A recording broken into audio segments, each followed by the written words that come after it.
A global summit in the mountains, locked down, sealed off, and already falling apart. Before Air Force One even touched down, Carney scrapped the G7 communiqué, refused the handshake photo, and signaled to the world, this isn't diplomacy, it's a warning. Trump arrived demanding 5% military budgets, fresh tariffs, and even floated annexing Canada. Macron detoured to Greenland to throw it in his face. Japan's filing with the WTO. Mexico came armed with legal shields. And behind the scenes, the United States is being blamed for destabilizing the entire global economy. This was supposed to be a G7, but what's unfolding in Alberta looks more like the end of it. Prime Minister Mark Carney stunned world leaders by killing the G7's closing communiqué before talks even began, something no host has done since 1975.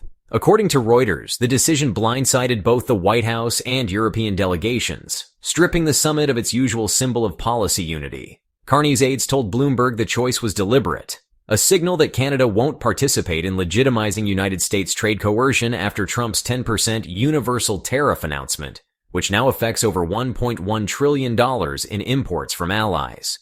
The communiqué typically outlines coordinated steps on trade, security, and climate, but Carney replaced it with a sterile chair summary, a diplomatic void. Macron's team called the move unprecedented, while a German delegate described it as tactical silence, not disorganization. And with no official agreement, Trump leaves Canada without any document he can wave as validation. But the bigger question remains, did Carney just redefine resistance in G7 diplomacy? In a March 2025 campaign event in Ohio, Trump stated Canada should have been part of the United States from the start, sparking outrage in Ottawa and drawing condemnation from former Canadian defense chiefs. But the rhetoric has teeth. The United States ran a $38.6 billion goods trade deficit with Canada last year, according to the U.S. Census Bureau, and Trump has responded with sector-specific tariffs on Canadian dairy at 22%, aluminum at 10%, and lumber at 14%. Bloomberg reports those duties have already cost Canada's manufacturing sector $4.2 billion in the first quarter of 2025 alone. Behind closed doors, Carney's trade team has been negotiating in Washington to preserve access for high-value exports like critical minerals and clean tech, both of which now face regulatory hurdles under new United States economic sovereignty clauses. Former WTO negotiator Peter Clark told the Financial Post, "This isn't a trade dispute. It's a sovereignty test dressed in tariff codes. And if that's the real play, what part of Canada does Trump want next?" Macron's unannounced visit to nuke Greenland, just hours before landing in Alberta, wasn't accidental. It was a direct diplomatic rebuke of Trump's repeated proposals to buy the autonomous Danish territory, including a fresh suggestion made in a May 2025 Fox News interview. Greenland is not a bargaining chip, Macron told reporters, flanked by Danish Prime Minister Mette Frederiksen. The timing mattered. It came amid new United States Arctic drilling permits and increased American pressure to militarize Greenland's airspace under NORAD expansion plans. European Union diplomats told Reuters the move was coordinated to preemptively corner Trump before he could bring up territorial issues at Kananaskis. Macron's media team pushed the narrative globally. Photos, statements, symbolic handshakes, all framed as defense of democratic sovereignty. The result, before Trump could open his mouth at the G7, the narrative was already flipped against him. But did Macron just shield Europe, or did he bait Washington into overplaying its hand? This G7 summit looks less like multilateral governance and, honestly, more like triage. Germany's Chancellor Friedrich Merz landed under pressure from Berlin's €17.5 billion export shortfall to the United States since Trump's tariff hike, with autos hit hardest. Japan's Shigeru Ishiba, well, he faces scrutiny as Tokyo's $74.1 billion trade surplus triggered new threats from the U.S. Commerce Department to reopen Section 232 steel investigations. The United Kingdom's Keir Starmer, fresh off a narrow parliamentary win, managed to secure a digital trade exemption from Trump. But according to Bloomberg, it only covers 12 months and, excludes financial services. Meanwhile, Claudia Sheinbaum of Mexico is navigating border policy uncertainty after DHS signaled a potential doubling of cross-border tariffs if Mexico doesn't adopt a U.S.-style asylum framework. And then there's Canada's guest, India's Narendra Modi, who is under active RCMP review for state-coordinated political violence after an alleged plot against Sikh activists surfaced in Toronto. None of these leaders arrived to build a coalition. They came to limit the damage. So, who's setting the agenda when every player's stuck defending their position? Carney's refusal to issue a joint G7 statement stripped Trump of a closing victory narrative. And yeah, Washington definitely noticed. The World Bank's June 2025 Global Economic Prospects report attributed a 0.7% global GDP downgrade to growing uncertainty caused by U.S. tariff volatility and retaliatory measures. Canada alone has suffered $4.2 billion in retaliatory losses since January, mostly in softwood, beef, and battery-grade nickel, according to Statistics Canada. By releasing only a chair's summary, Carney prevented Trump from leveraging Canadian diplomacy for domestic gain. On NATO, Trump's demand that allies spend 5% of GDP on defense met stiff resistance, with Carney stating bluntly, Canada will not use its federal budget as a metric of military compliance. Max Bergman of CSIS told Bloomberg, Carney's move robbed Trump of symbolic capital. No press conference, no signatures, no posturing. In a summit where every sentence is parsed for leverage, Carney didn't just mute the microphone. He controlled the room's lighting, framing, and, well, the final shot.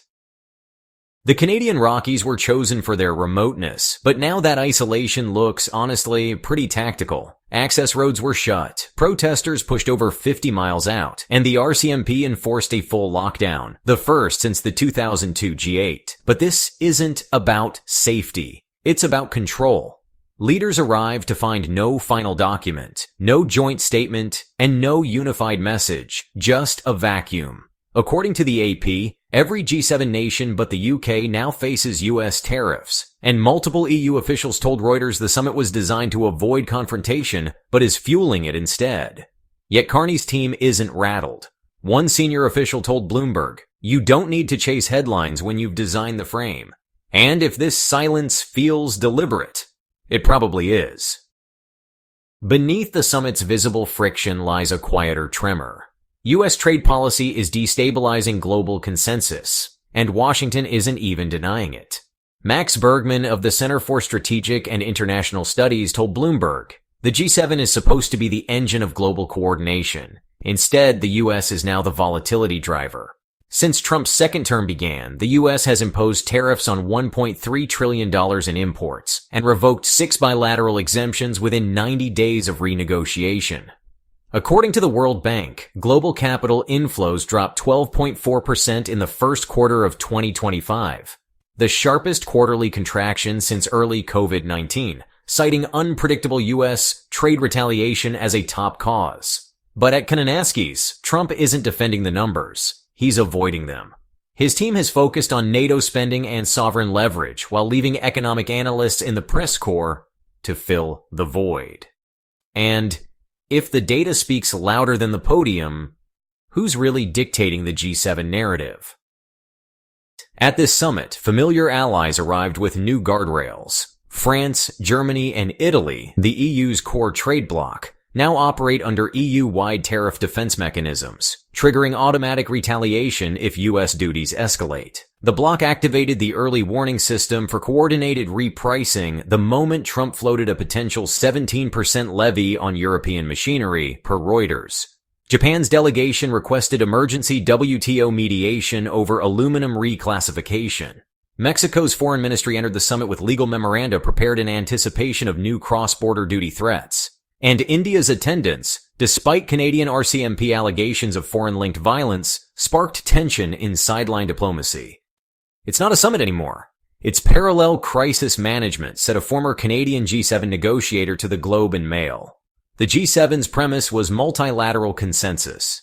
Now it's nation-by-nation crisis aversion, each country playing defense, often from the country across the table. So how long before this shifts from diplomacy to damage control?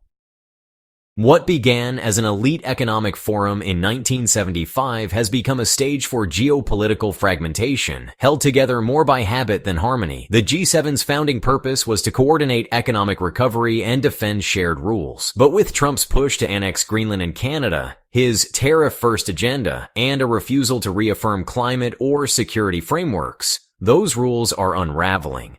Carney's rejection of the joint communiqué marks the second time in 7 years. The Canadian Prime Minister refused to endorse unity under Trump, but this time it's not a protest.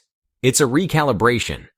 According to AFP, several G7 diplomats now refer to the summit as a legacy construct, useful for optics, but no longer a policy anchor. If the host won't sign it, the guest ignores it, and the rest quietly hedge against both. What exactly is left to defend? Or is the G7 now just a mirror reflecting a world that stopped pretending to agree? So, where does this leave us? With a summit built on consensus, now cracking under contradiction. With a chair who refused to close the meeting, and a president who might have blown the doors off the institution instead. But this wasn't the climax. It was the warning shot. Because if Carney's silent defiance reshaped diplomacy, wait until NATO, where budgets become battlegrounds and words give way to commitments. And if Trump demands 5% defense spending at that table too, the fireworks haven't even started. So don't blink, because what comes next could redraw the lines of alliance altogether. We're glad you're enjoying this video. Please like and subscribe.